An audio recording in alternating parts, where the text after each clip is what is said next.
લક્ષ્ય ન્યૂઝ, એક નજર, એક લક્ષ્ય.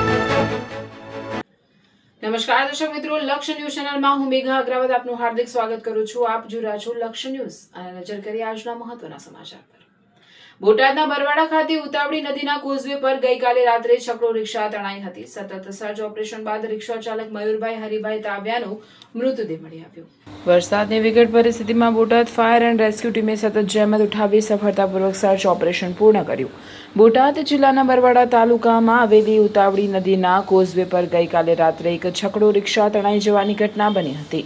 ઘટનામાં રિક્ષા ચાલક મયુરભાઈ હરિભાઈ તાવ્યા તણાઈ જવાની આશંકાને પગલે Botad fire and rescue team દ્વારા સવારથી સતત સર્ચ ઓપરેશન હાથ ધરવામાં આવ્યું હતું. લાંબા સમય સુધી ચાલેલી શોધખોળ બાદ રિક્ષા અને રિક્ષા ચાલક મયુરભાઈ હરિભાઈ તાવ્યાનો મૃતદેહ મળી આવ્યો હતો.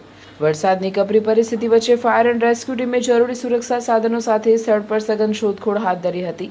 સર્ચ કામગીરીને વધુ અસરકારક બનાવવા માટે અંડર વોટર સોનાર સ્કેનર કેમેરાનો પણ ઉપયોગ કરવામાં આવ્યો હતો.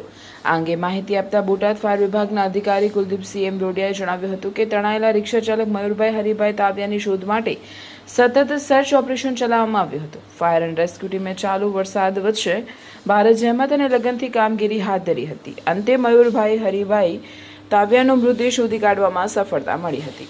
Bureau chief Botad Ajay Parmar.